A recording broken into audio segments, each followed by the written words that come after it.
कांग्रेस। तो अगर आप लोगों ने जालिमों को मदद करने का काम किया तो ये आपने अपने सुरक्षा के विरोध में काम किया। जालिम देश में मजबूत हो गया। अरे 3.5% ब्राह्मणों के 5 नेशनल लेवल की पार्टियां हैं। 5 कांग्रेस, बीजेपी, कम्युनिस्ट, मार्क्सवादी कम्युनिस्ट, तृणमूल कांग्रेस, सारी ब्राह्मणों की पार्टियां। 3.5% ब्राह्मणों की 5 नेशनल लेवल की पार्टियां आप लोगों ने बनवाई, मजबूत की। और वो लोग मुसलमानों में भय नहीं पैदा करेंगे तो आप वोट कैसे दोगे उनको? वही लोग जिनको आप वोट देते हो वही आपके अंदर भय पैदा करते हैं। और भय पैदा करने के बाद चुनाव के दौरान कहते हैं देखो हमें वोट नहीं दोगे तो बीजेपी आ जाएगी। दोहन भी करते हैं, भय पैदा करते हैं और भय दोहन भी करते हैं। तो भय एंड भय दोहन, ये राजनीति आज समझने की जरूरत है। मैं ये बातें मुसलमानों को जागृत करने के लिए कह रहा हूं। ये बहुत गहरी राजनीतिक बातें हैं, ये ब्लेम देने के लिए नहीं है। दूसरी बात, एससी एसटी ओबीसी के लोगों को कहना चाहता हूं, जितना इस देश में एससी एसटी ओबीसी की चर्चा बंद करना है तो ब्राह्मण लोग बंद करते हैं। कैसे?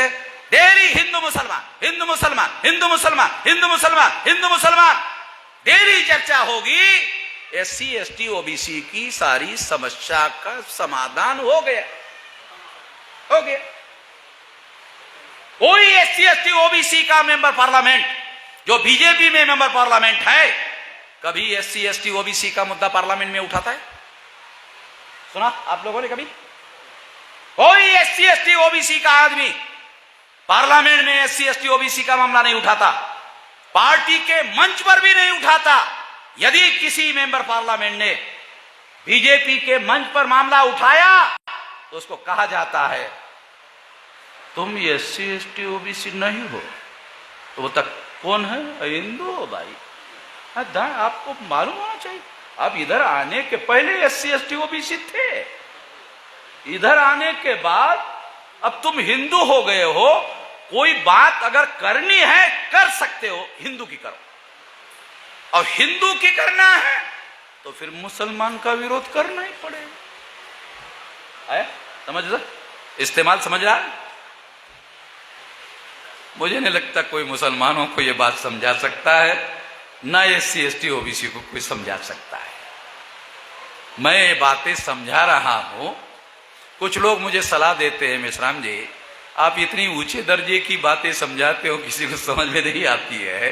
न मुसलमानों को समझ में आती है, ना एससी एसटी ओबीसी को समझ में आती है। और फिर वो मंच से उठकर भी जाते हैं।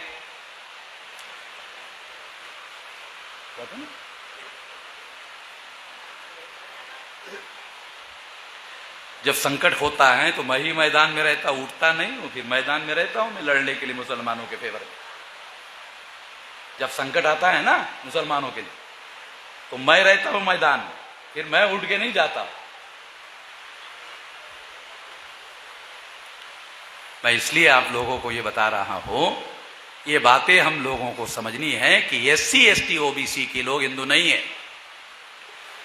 मैं एक बार रेल में ट्रैवलिंग कर रहा था, तो रेल के रिजर्व कंपार्टमेंट में आप जानते हो कि अगर AC 2 है तो 6 बर्थ होते हैं, AC 3 है तो 8 बर्थ होते हैं।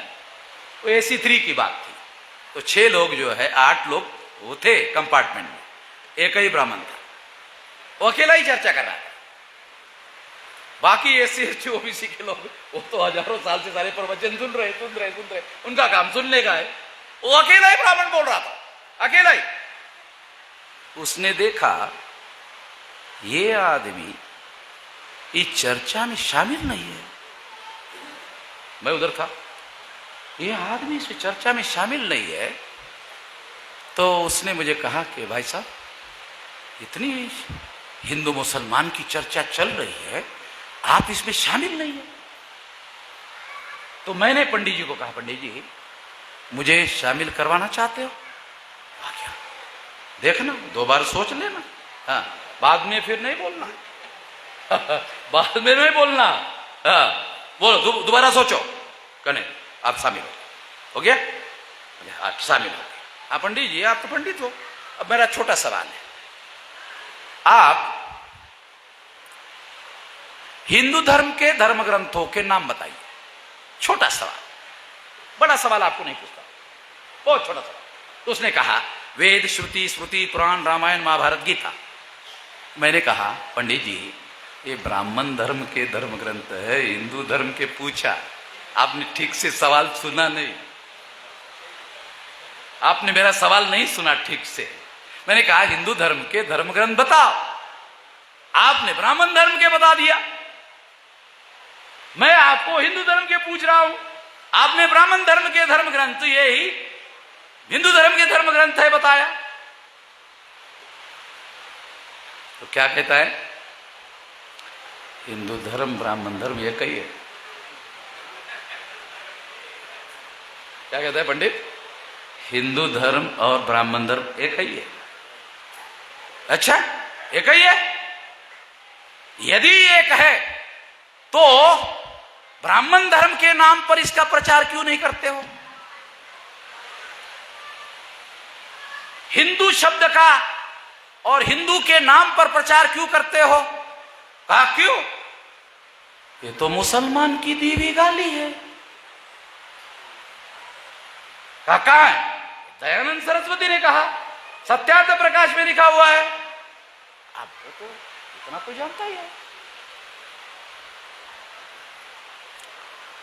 बहुत देर तक चुप, बहुत बकबक बकबक कर रहा था, एकदम चुप हो गया।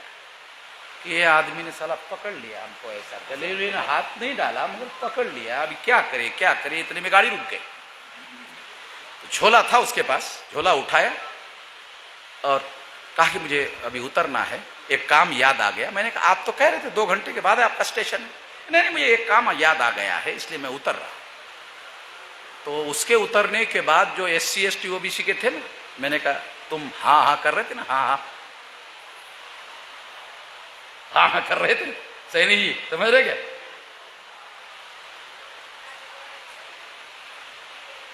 जो हमारे लोग हैं ना SC ST OBC के, हाँ पंडित जी हाँ हाँ हाँ, गधे को सिंह होते हैं, हाँ पंडित जी गधे को सिंह होते हैं, 4 नहीं 10 होते हैं। तो बात आपको मैं बता रहा हूं कि यदि उन्होंने अपने ओरिजिनल ब्राह्मण धर्म के नाम पर प्रचार किया होता तो कोई SC ST OBC का आदमी उनको गधा बनाना आसान नहीं होता। हिंदू शब्द की वजह से SC ST OBC के लोगों को गधा बनाना संभव हो गया।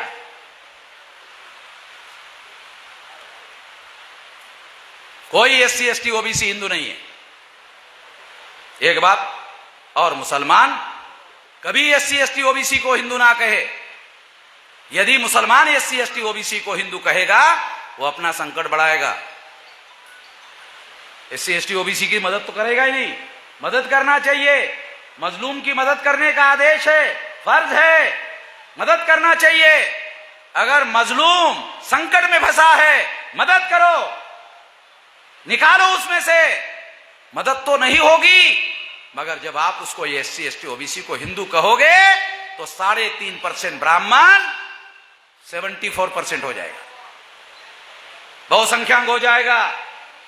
अल्पसंख्यक ब्राह्मण बहुसंख्यक हो जाएगा। 3.5% ब्राह्मण मुसलमानों को कहता है तुम अल्पसंख्यक हो, और मुसलमान भी कहता है यार अल्पसंख्यक हम है।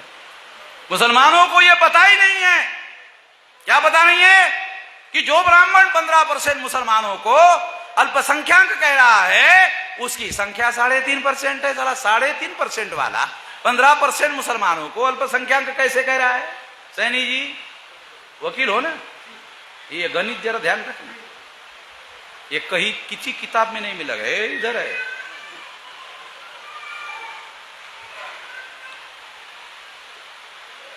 ये समझना बहुत जरूरी है।